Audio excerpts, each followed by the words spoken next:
Buenas tardes, yo soy la doctora Gabriela Mogilner, soy una neurocirujana de Paraguay. Le agradezco mucho al comité organizador por esta invitación.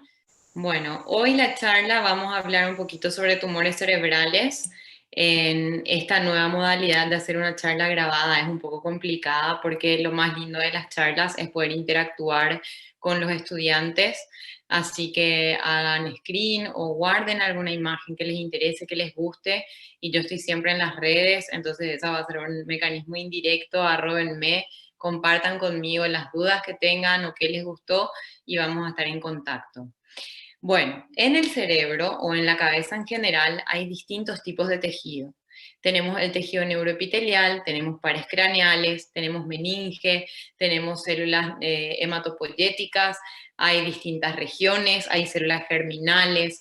Entonces, cada una de esas de esos tipos celulares puede dar origen a un tipo de tumor distinto. Entonces, cuando hablamos de un tumor cerebral, no significa que todos tengan el mismo pronóstico, que todos tengan el mismo comportamiento o que a todos le va a pasar lo mismo. Hay distintos tipos de tumores de acuerdo a qué tipo de célula le dio origen, y otra vez vamos a ver que cada tipo de célula puede dar origen a tumores de distinto grado de acuerdo a sean más parecidas a la célula que le dio origen o más diferente a esa célula que le dio origen. Dentro de lo que es la clasificación en general, y como para que tengan una idea de los tumores más frecuentes, vamos a ver que los meningiomas y los glioblastomas, que son este grupo que está en azul y este grupo que está en rojo, son los tumores cerebrales primarios más frecuentes. ¿Por qué hago la diferenciación de primario? Porque la metástasis es el tumor más frecuente, pero si hablamos de los primarios, tenemos los meningiomas en un primer lugar y en un segundo lugar los glioblastomas. Y hoy vamos a hablar de esos dos tipos celulares, de esos dos tipos de tumores. Los meningiomas son tumores benignos extraaxiales. ¿Qué significan extraaxiales? Que están por fuera del cerebro, pero que le comprimen al cerebro. Sin embargo, los glioblastomas son tumores intraaxiales.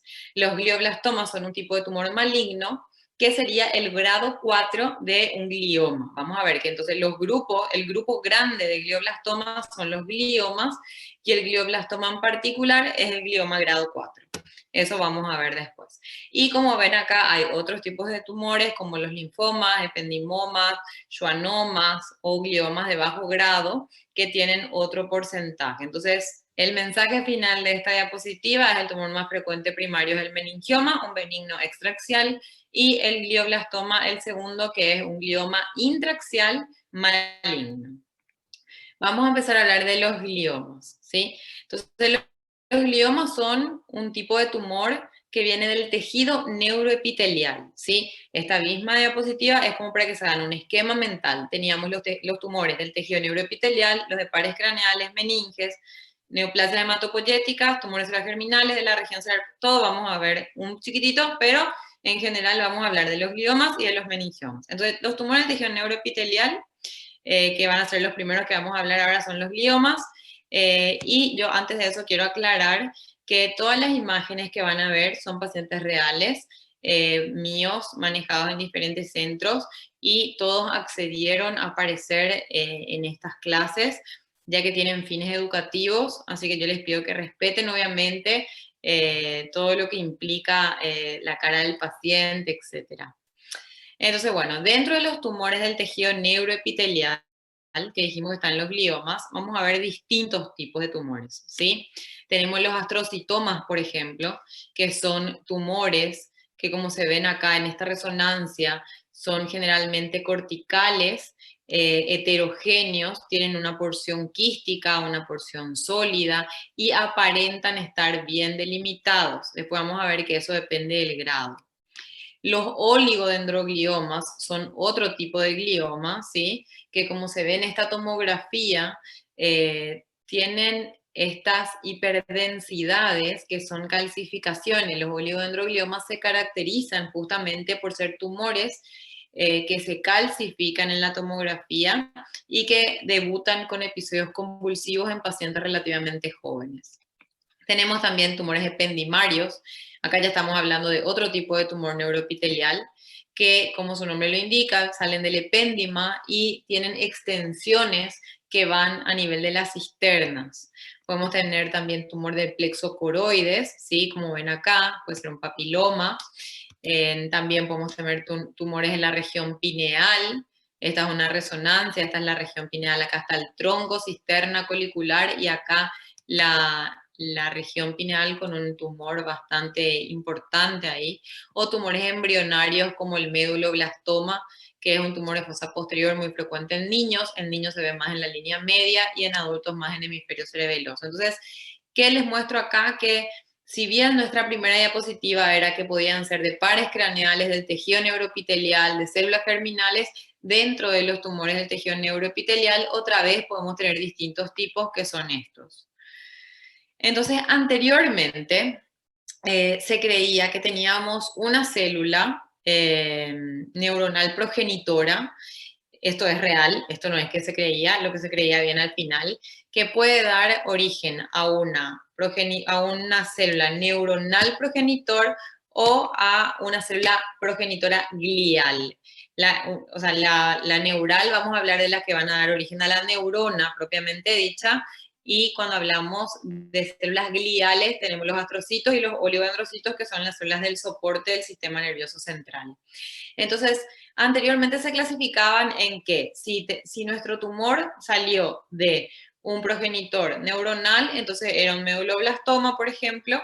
Si es un tumor que salió de una célula progenitora glial, iba a depender. Si era un astrocito, ya era un astrocitoma. Si salió de un oligodendrocito, ya era un oligodendroglioma. O sea que para clasificar el tumor miraban al microscopio y decían, bueno, este es parecido a un astrocito, entonces es un astrocitoma. O este es parecido a un oligodendrocito, entonces es un oligoastrocitoma. Esa es la clasificación histológica que realmente quedó en desuso, porque se vieron ciertos marcadores moleculares que hacen que se clasifique distinto. ¿Por qué? Porque, a modo como para que entiendan, no importa tanto igual a qué te ves para predecir tu comportamiento, sino a qué cambios moleculares tenés, hablando del tumor. Entonces, que se parezca a un astrocito o que se parezca a un oligodendrocito no nos habla mucho del pronóstico o no nos habla tanto del pronóstico como si sabemos sus mutaciones. Por ejemplo, se vio que la mutación IDH, independientemente de a quién le parezca histológicamente en el microscopio, que esta mutación IDH hace que el tumor tenga un mejor pronóstico. No importa si le pareces a un astrocito o a un oligodendrocito, si tenés esta mutación, te pareces más a este grupo de IDH mutado y tienen en general un mejor pronóstico. Un síntoma nos habla mejor de a la quimio, ¿sí? Entonces, yo no quiero que ustedes aprendan esto, porque esto ya es más profundo, pero el mensaje final es que la clasificación histológica, que es mirar al microscopio y ver a quién te pareces, no importa más tanto como la clasificación molecular, que nos dice cuáles son las mutaciones que tiene cada tumor y que eso les reagrupa según cierto pronóstico, comportamiento, respuesta a la quimio o a la radioterapia. Ahora, la clasificación histológica no se dejó de usar y de hecho en muchos países como el mío es lo que prevalece al no tener de repente tanto acceso a los marcadores moleculares. Y nuestra clasificación histológica va a ser 1, 2, 3 y 4. Del 1 les voy a hablar enseguida, vamos a dejar la parte. Y el 2, 3 y 4 se van diferenciando en el sentido de que a mayor grado es peor el pronóstico porque la célula es más diferente a la que le dio origen. Se llama pobremente diferenciado. ¿Por qué? Porque no llegó a ser la célula que tenía que ser o cambió bastante respecto a la que le dio origen, ¿sí? Entonces, el grado 2 vos tenés un tumor que tenemos un aumento de la celularidad, ya hay atipia nuclear, pero no se ve mitosis, proliferación vascular ni necrosis. En el grado 3 ya hay mitosis y en el grado 4 ya hay mitosis, proliferación vascular y necrosis. Un grado 4 es el glioblastoma, que en aquella primera diapositiva vimos que es uno de los tumores, para ser preciso, el segundo tumor primario más frecuente. Era el meningioma y después ya estaba el glioblastoma, que dijimos que era un glioma maligno o grado 4. El diagnóstico de los tumores en general y en particular de los gliomas es con tomografía y resonancia. Tomografía no hace el diagnóstico, pero pongo acá porque realmente nunca vos le pedís resonancia directo. Generalmente el paciente tiene un síntoma neurológico, llámese cefalea, episodio convulsivo, hemiparesia, déficit visual o signo de hipertensión endocraniana, entonces vos le pedís un primer estudio simple, más accesible, que es la tomografía de cráneo. En la tomografía de cráneo puedes ver un proceso expansivo y ahí entonces le pedís una resonancia de encéfalo con y sin contraste, siempre con y sin contraste, y se le puede pedir algunos complementos, como vamos a ver ahora, como la espectroscopía, la tractografía, la difusión, la perfusión, vamos a ver. Primero y antes que nada es sumamente importante cuando pedimos la resonancia ver todas las secuencias. No es veo T1 sin contraste y T1 con contraste y ya está, porque eso es una mala práctica que puede hacer que nos perdamos diagnósticos importantes. Acá todas son resonancias, son distintas secuencias y acá ustedes ven que este T1 con contraste y parece una resonancia normal. Si están afinados van a ver que acá en la región temporal es un poco más oscuro, eso se llama hipointenso, pero a grandes rasgos no hay muchos cambios y no hay captación de contraste. Entonces una persona con poca experiencia puede decir que esto es una resonancia normal y mandarle al paciente con un tumor cerebral a su casa.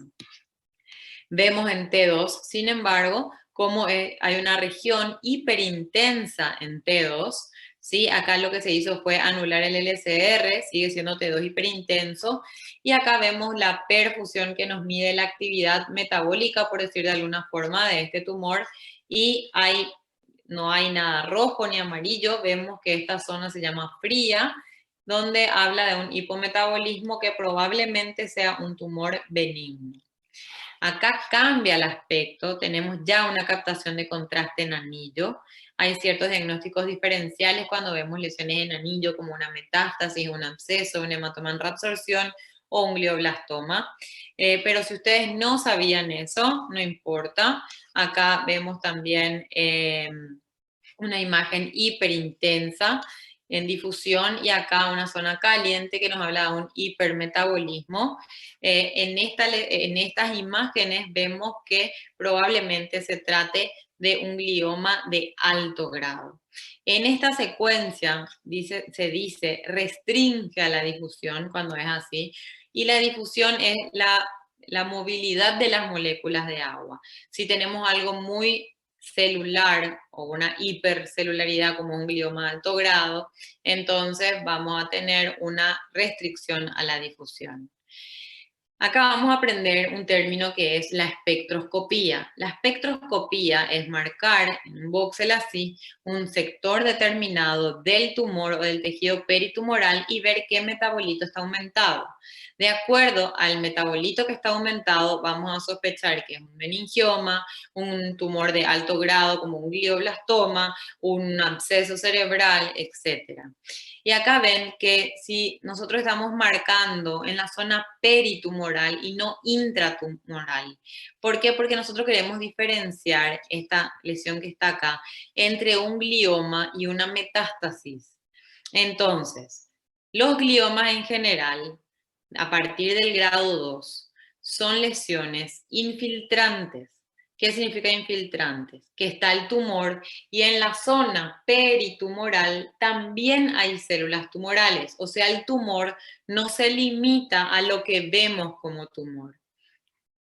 Entonces, si nosotros ponemos este cuadrito que nos va a decir qué metabolito hay en la zona peritumoral, y tenemos un pico de colina que indica una división celular acelerada, sabemos que es un glioblastoma. ¿Por qué? O un glioma de alto grado. Porque si pusiésemos en este mismo lugar y no viene nada y tiene todo el aspecto de un tumor maligno, entonces estamos hablando probablemente de una metástasis. ¿Por qué? Porque la metástasis y el glioblastoma, ambos son lesiones hipercelulares malignas, pero el glioblastoma tiene en la zona peritumoral también una división celular acelerada y células tumorales, y en la metástasis no, porque por más que venga de otro órgano, es una lesión muy circunscripta, no hay tumor más allá de lo que se ve como tumor en la metástasis cerebral, y en los gliomas difusos, como su nombre lo indica, al ser difuso, hay también tumor peritumoral, por más que suene mal. Entonces, vamos a empezar con los astrocitomas. Estamos hablando siempre dentro de los gliomas. El astrocitoma pilocítico es el astrocitoma grado 1. Cuando yo les hablé de la clasificación histológica, les dije el 1 vamos a dejarla aparte y 2, 3 y 4 es lo que hablamos. ¿Por qué? Porque el grado 1 tiene un comportamiento distinto a los otros. El grado 1 es un glioma que es bien circunscripto, es localizado, su resección suele ser curativa. Esto es muy distinto al grado 2, 3 y 4, que al ser difuso, difícilmente hablemos de curación o de resección total, porque vos no podés ver hasta dónde llegó la célula tumoral más allá de los límites de lo que parecía un tumor. Entonces, el astrocitoma pilocítico grado 1 tiene un excelente pronóstico, se ve generalmente en niños y adultos jóvenes, en cerebelo, tronco o a nivel del nervio óptico. Otro tumor grado 1 se llama subependimario de células gigantes, se ve en pacientes con esclerosis tuberosa.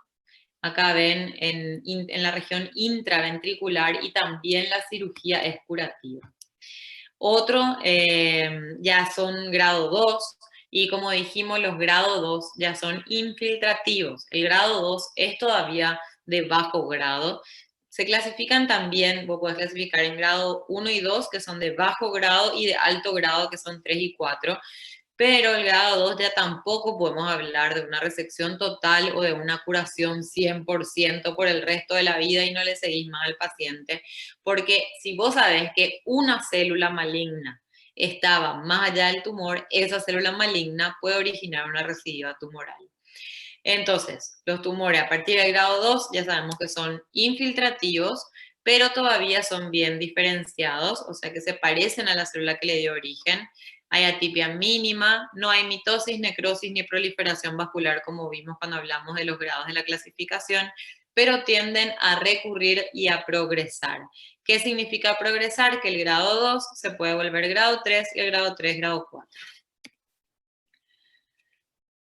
Acá, por ejemplo, tenemos una resonancia, acá es T1 con contraste y acá tenemos un T2 en donde se anuló el SR, y vemos una hipointensidad frontoinsular y acá una hiperintensidad frontoinsular, no capta contraste y aparentemente es un glioma de bajo grado en una zona muy elocuente. Elocuente es una zona que tiene una función muy determinada. Esta región frontoinsular del lado izquierdo generalmente representa la zona del habla. Entonces, una resección agresiva de esta zona con un paciente intubado, sedado, que es lo clásico, puede despertar al paciente con una fascia terrible, una fascia total, global. Por eso que es importante, antes de llegar a la técnica operatoria, visualizar bien el tumor, pero no solamente la lesión, sino las relaciones anatómicas y funcionales de ese tumor en ese paciente. Esta era una paciente joven, estudiante de psicología, que tenía toda una vida por delante y que nosotros, si analizamos bien y nos imaginamos el atlas, podemos entender la importancia de la zona en la que está este tumor. No solamente está en la región opérculo-insular, que como dije, la zona opercular es súper importante en el habla, sino que está también cerca de la cápsula interna y de otras zonas que son importantes para la movilidad. Entonces es muy importante monitorizar bien a este paciente durante la cirugía. Y una opción es hacer esta cirugía en el paciente despierto.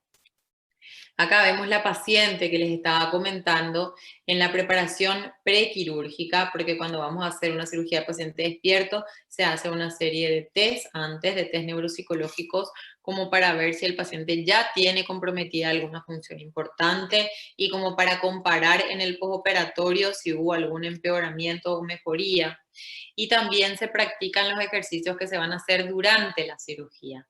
Cuando hablamos de una cirugía en paciente despierto, es literal, el paciente está despierto, entonces el paciente entra, se le seda, se le intuba, se hace la craniotomía y todo lo que es el abordaje con un bloqueo de ciertos nervios en particular, y luego de la durotomía o predurotomía se le despierta al paciente y durante la cirugía se le hace ciertos ejercicios. Tenemos una herramienta que se llama estimulador cortical. Con el estimulador cortical se estimulan ciertas zonas del cerebro. El estimulador lo que hace es un daño transitorio irreversible, o sea que bloquea esa zona por segundos y ahí supone qué pasaría si vos retirás esa zona. Y van a escuchar ahora el PIP que escuchan es la estimulación cortical y la paciente está nominando acciones. Esta persona juega. Esta persona conduce. Bueno, como ven, entonces se estimula y la paciente nomina acciones o nomina objetos o hace verbos o completa frases o cuenta, dependiendo de qué zona estamos estimulando o estamos evaluando, es la función que la paciente va a hacer. Si la paciente tiene un déficit cuando hacemos esa estimulación, significa que esa zona es muy importante y se marca como para no resecar. En este caso en particular, nosotros vemos que la corteza cerebral no tiene tumor, entonces es un tumor subcortical, está por debajo de la corteza o tiene al menos un manto cortical conservado y el tumor está por debajo. Entonces tenemos que tenemos que hacer una corticotomía, significa que hay que aspirar un chiquitito de corteza para llegar a donde está la lesión. Y para ver por dónde vamos a entrar, hicimos una evaluación durante la cirugía, que es el mapeo intraoperatorio, y marcamos todas las zonas que la paciente hizo un déficit al estimular. Ahí está la paciente en el postoperatorio. No se le pudo quitar todo el tumor, pero realmente la oncología de hoy ya no habla de resecciones agresivas, dejando a un paciente secuelado, sino habla de que los límites ya no son anatómicos ni tumorales, sino funcionales. Igualmente uno habla con el paciente y uno le plantea que preferís que yo sea muy agresiva, que te quite, que no importa después el déficit, o preferís conservar todas tus funciones y quitar, y si hace falta dejar, dejamos y peleamos después con quimio y radio. Esas son decisiones bastante personales, así como las reintervenciones en caso de recidiva, y bueno, se toman con el paciente. Acá vemos otra imagen de otra resonancia que en T2 tiene una hiperintensidad importante a nivel temporal del lado derecho, una tomografía que muestra hipodensidad en esa misma zona. Esta paciente llegó sin un diagnóstico de tumor, le habían dicho que podía ser un absceso, a mí la verdad me pareció más tumor, entonces decidimos hacer una cirugía también despierta porque también es una zona elocuente. El lado derecho la mayoría de las personas cree que no sirve para nada, pero realmente sirve para muchísimo. La empatía, la interpretación de metáforas, de chistes, la prosodia, todo eso está del lado derecho y eso realmente, por más que parezca insignificante, es sumamente importante para ser funcionales, para trabajar, para tener una vida social activa. Entonces a ella también le hicimos awake. Como ven, los ejercicios cambian, ella está interpretando qué significa cada mirada. Esa es la incisión, no siempre se rasura todo. A ella le rasuramos todo porque ella prefirió la mitad. A veces se hacen mini rasurados de la forma de la incisión, pero ahí al paciente le duele cuando se estira el microporio y demás. Y acá está la paciente en el intraoperatorio cantando una música religiosa. Bueno, realmente ese no era ningún ejercicio, pero eso como para mostrar que había momentos donde ya estaba todo estimulado, ya vimos dónde eran las zonas elocuentes, donde no podíamos entrar, donde sí podíamos entrar y la paciente estaba relajada cantando, como si nada. Acá está en el postoperatorio sin déficit. Bueno, la palabra clave que me dijeron es lóbulo, así que seguimos. También tenemos xanto astrocitoma pleomórfico, que es otro tipo de astrocitoma, grado 2. Es una variante del pilocítico localizado con buen pronóstico, suele debutar con convulsiones. También, igual que este otro pilomixoide, el problema es que suelen recurrir y que pueden crecer a un grado mayor. Siempre hay que tener eso en cuenta a la hora de decir al paciente que tiene que venir para el seguimiento. Acá vemos esta lesión, es una resonancia con una lesión bien heterogénea, una porción quística, una porción sólida en una paciente joven, estudiante de Derecho. Acá también están viendo una preparación preoperatoria, una cirugía awake. Van a escuchar uno de los ejercicios. Para protegernos de la lluvia usamos, para comprar las medicinas vamos a la... Bueno, ella está completando frases porque es otra zona otra vez. Si alguna vez hablamos del lenguaje, van a ver que cada zona del cerebro tiene una función muy determinada y muy específica, por eso es que la tarea va a depender de la zona a la que vamos a entrar.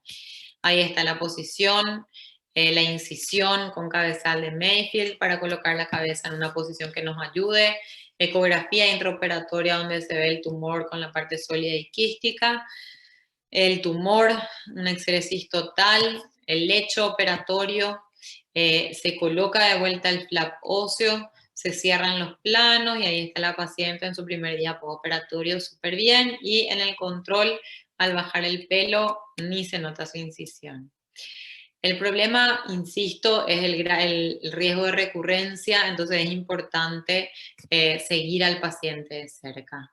Después tenemos los anaplásicos, que ya son astrocitomas grado 3, ya son pobremente diferenciados, o sea que la célula no se parece mucho a la célula que le dio origen, ya hay atipia nuclear y mitosis, el riesgo de que estos progresen a un grado 4 es alto. Ahora cambiamos de grupo, nos fuimos a los oligodendrogliomas. El grado 2, vemos acá esa lesión calcificada que les mostré hace rato, les expliqué que suele debutar con episodios convulsivos, suelen tener calcificaciones, debutan en la cuarta, quinta década de la vida. Y el mismo riesgo que los astrocitomas grado 2 y 3 es la recurrencia y la progresión a un grado mayor. Esta era una paciente que tenía un déficit importante del miembro superior. Vemos acá el homúnculo y a lo que yo insisto siempre es ver el cerebro, imaginarse el homúnculo. Vamos a operar a un paciente, tenemos que saber que el cerebro no es una simple gelatina, que cada parte del cerebro tiene una función determinada y que por eso hay que cuidar. Durante el intraoperatorio hicimos también un mapeo, la paciente estaba despierta, marcamos la zona que no podíamos tocar y entre esas zonas que no podíamos tocar hicimos la corticotomía y la exéresis. Acá ven una corteza cerebral que a grandes rasgos tampoco se ve tumor. Lo que quiero mostrar acá es que a veces hay signos indirectos. Si nosotros sabemos anatomía, esto es frontal. Acá está nuestra fisura silviana, la parte anterior, la parte posterior. Esto es temporal, esto es T1, acá está T2, o sea, temporal superior, temporal medio. Si sabíamos un poco más y tenemos experiencia, sabemos que el giro temporal superior es bastante más fino que esto. O sea que esto esté engrosado significa probablemente que acá abajo está el tumor. Vemos esto es un cerebro normal, que esto es lo que hay que imaginarse cuando tenemos esto, entender qué parte del cerebro estamos viendo debajo de nuestra craneotomía, porque pudimos haber hecho mal la craneotomía y tenemos que diferenciar en qué parte del cerebro estamos. Y diferenciar lo que es patológico, un temporal superior bien gordito, respecto a lo que es normal, que es un temporal superior bien fino. Se hizo la corticotomía y exéresis y evidentemente ahí estaba el tumor. Así queda al resecar el tumor el hecho operatorio. Acá es distinto, es mucho más fácil porque el tumor ya estaba expuesto. Una vez que hicimos la urotomía ya se veía tumor saliendo a través de la corteza. Entonces, obviamente, empezás ahí tu exéresis y no hace falta que estés buscando qué parte de la corteza sana abrir. Acá se ve el hecho operatorio luego de la exéresis. Ahora, en general, la cirugía es diagnóstica y terapéutica. ¿Por qué? Porque mandamos anatomía patológica y nos dice el diagnóstico con nombre y apellido. Y terapéutica porque mejora el pronóstico del paciente. Obviamente, al hacer la exéresis, disminuís los síntomas de hipertensión endocrinal, disminuís el riesgo de que progrese de grado y si tenés suerte y era un grado 1, realmente una curación completa. En tumores en zonas elocuentes o se hace biopsia o se hace una cirugía Wake. Si el grado era 1 del tumor, entonces la cirugía es suficiente. Para grado 2 hay que observar de cerca que no haya una recurrencia. Si grado 3 y 4 ya van directo a radio y quimio. Siempre hacer un control neurológico y de imagen cada 4 a 6 meses. Y si hay recidiva, tenemos otra vez varias posibilidades como una reintervención quirúrgica, quimio o reirradiar. Y eso va a depender un poco de lo que cada neurocirujano o neurooncólogo converse con la familia. El pronóstico es bastante diferente de acuerdo al grado. Como ven, el glioblastoma a los 10 años prácticamente no hay sobrevida. De hecho, cuando uno hace un diagnóstico de glioblastoma, le habla al paciente un pronóstico como mucho de 2 años. Y ahora cambiamos totalmente de pronóstico y de tipo de tumor. Nos vamos a los meningiomas, que como dijimos son tumores que salen de las meninges. Específicamente sale de la aracnoides y no de la dura madre como uno se imagina. Estos meningiomas están adheridos a la dura madre, pero el origen es la aracnoides. Entonces, siempre que haya aracnoide podemos tener un meningioma. Eso significa que no siempre se va a ver en la corteza cerebral, sino que se puede ver también intraventricular. Dijimos que son tumores extraaxiales, o sea que no está en el parénquima cerebral en sí, sino que está al costado, arriba, abajo, donde sea, y le empuja a la corteza cerebral. Acá ya es un tumor un poco disecado, por eso se ve este plano, no es que realmente ya están así, parece como que está dentro del cerebro, pero con una disección metódica uno va separando lo que es el tumor de lo que es el parénquima normal. Y este tumor entra dentro de lo que son tumores de las meninges. Como les dije, se origina del aracnoides, generalmente está adherido a la dura. La gradación, ni les voy a hablar de eso.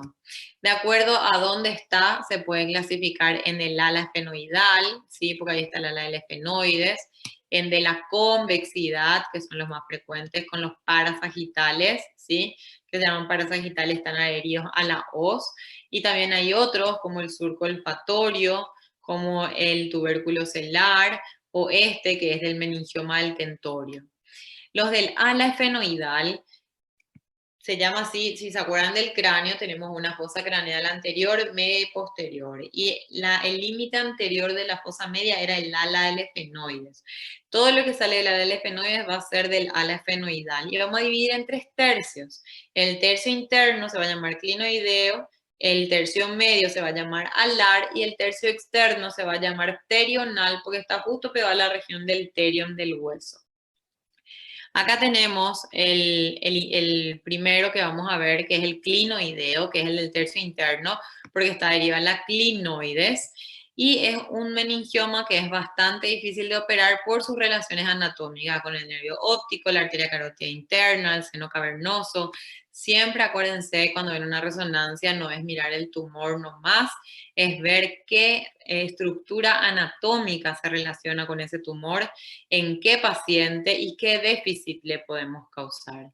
Acá ven el cráneo que estábamos hablando, la fosa media, esta es la clinoides, esta es la fosa media, perdón.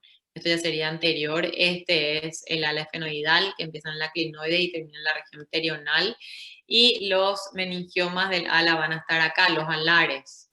Acá se ve por transparencia, acá para que se ubiquen está el lóbulo temporal. Quiero que siempre puedan visualizar todos los planos cuando ven una resonancia. Y el pterional, dijimos, es uno de la convexidad también.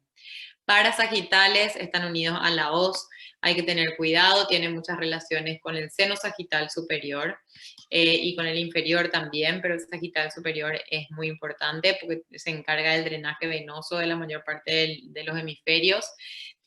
Puede ser del tercio anterior, del tercio medio, del tercio posterior. Cuanto más cerca de la tórcula esté, mayor es la afluencia venosa, entonces mayor es el riesgo de que tengamos un infarto venoso si manipulamos o si coagulamos mucho. Acá para que vean, esta es la hoz y está pegada a la hoz. Esto ya sería el hemisferio del otro lado. Y acá para que vean, esto sería la parte posterior, es de la hoz más fina adelante, más gruesa atrás y acá el tentorio.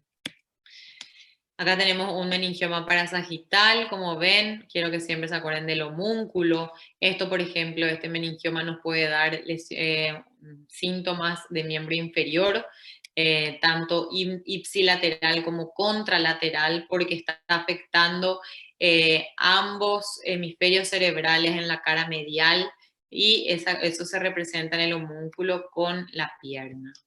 Tenemos esta clasificación que ni les quiero hablar, pero como para que ustedes se imaginen, el seno sagital superior, saben que es una dependencia oral en forma triangular y el tumor puede estar pegado, puede estar invadiendo un poco, puede llegar hasta el otro lado o invadir todo y de acuerdo a eso tenemos que ya saber antes para planear nuestra táctica quirúrgica.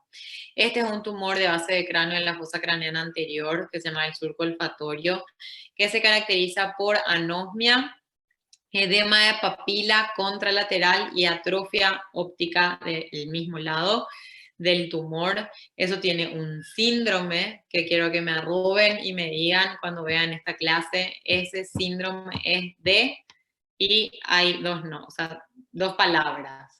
Así que quiero saber, anosmia, edema de papila y atrofia del nervio óptico, de un lado y del otro. También se puede manifestar con cambios del comportamiento porque está empujando el lóbulo frontal hacia arriba. Hay que tener mucho cuidado en la exéresis porque hay relaciones arteriales de la circulación anterior importante en esa zona. Tenemos meningiomas de la convexidad, como vimos, que son los más fáciles de operar. Podemos tener también del tubérculo celular, acá está nuestra silla turca, acá está el tubérculo, acá está el surco quiasmático. También en esta zona las relaciones anatómicas con la arteria carótida acá al lado son bastante importantes, entonces hay que tener mucho cuidado durante la cirugía. Las variables patológicas son el grado de diferenciación, que siempre va a ser 1, 2 y 3, el subtipo histológico, no viene al caso, y el índice de proliferación y si hay invasión cerebral. El diagnóstico, como dijimos, la clínica primero no hace el diagnóstico, obviamente, pero hace que sospechemos que hay un problema neurológico. La tomografía casi siempre es el primer estudio diagnóstico de imagen por ser el más barato, el más accesible, el más rápido, el que hay en todos los hospitales. Una vez que hay una lesión en la tomo, se pide resonancia y a veces hace falta un estudio vascular hasta una arteriografía.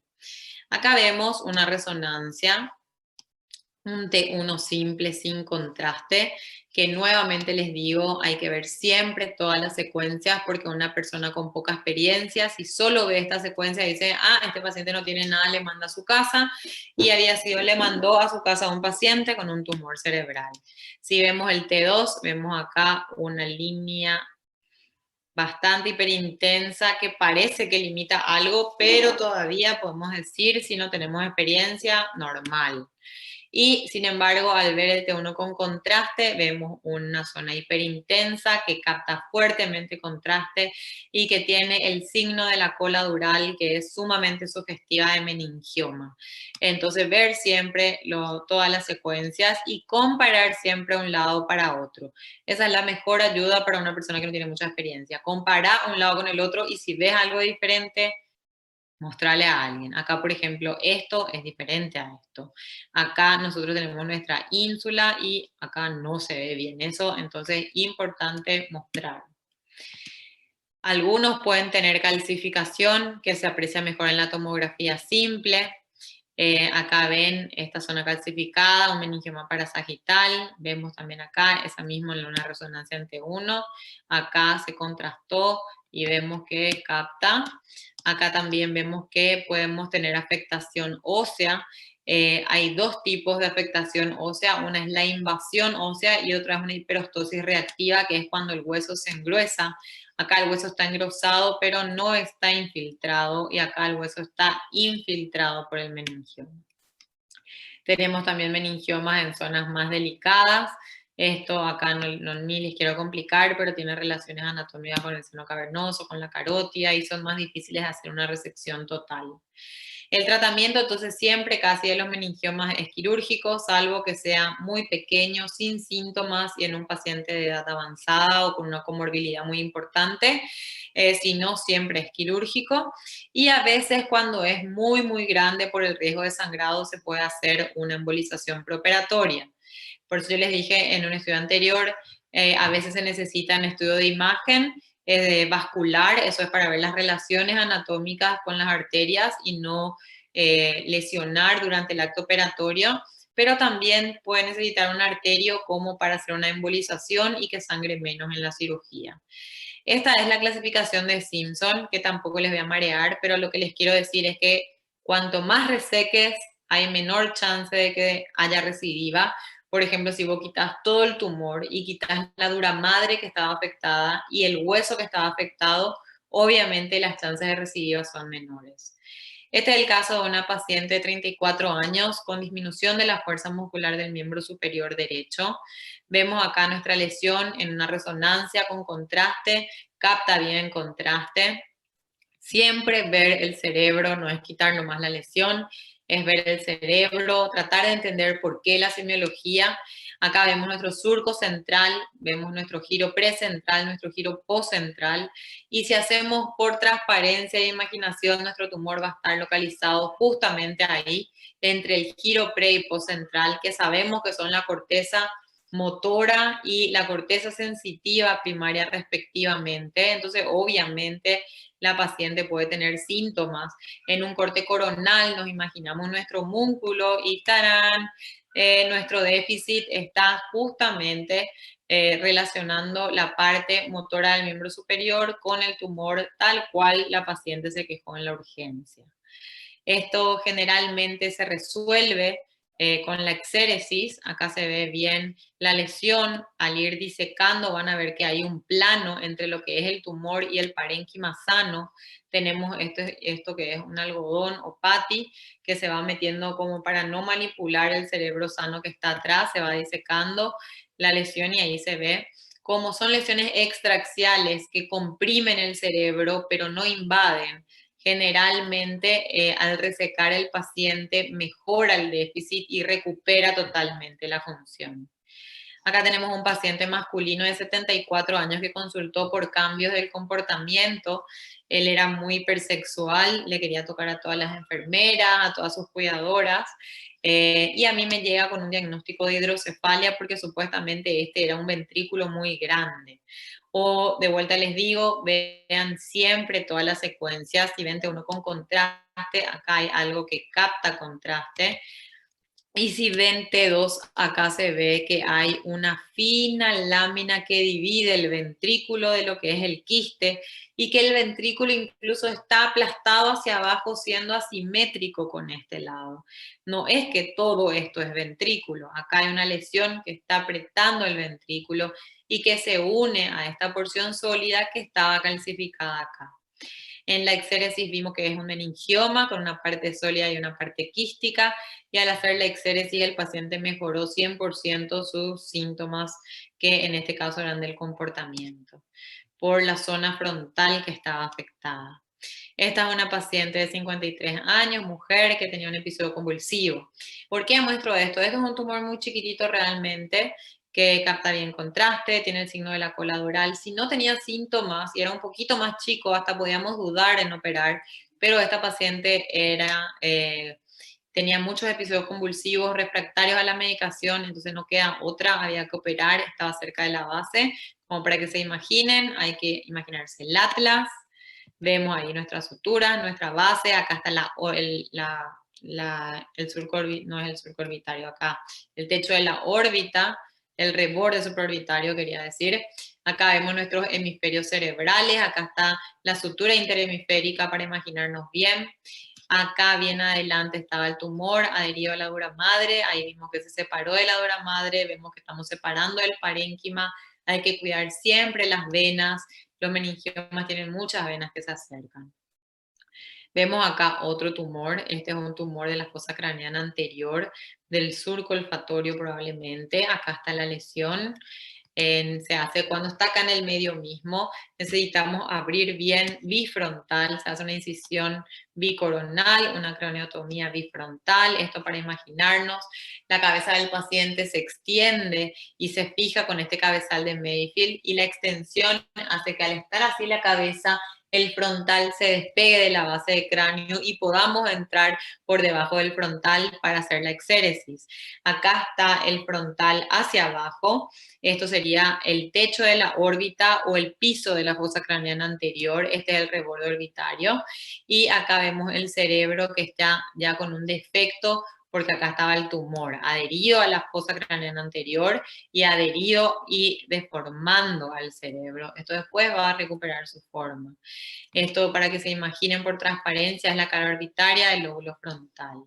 Acá tenemos otro paciente, otra posición, esta es la zona parietal, también el paciente está fijado con el cabezal de Mayfield, se imaginan la tomografía, teníamos un tumor del atrio, entonces se hace una craniotomía parietal y cuando tenemos una lesión en el atrio ventricular, sabemos por anatomía que podemos llegar a ella abriendo el surco intraparietal.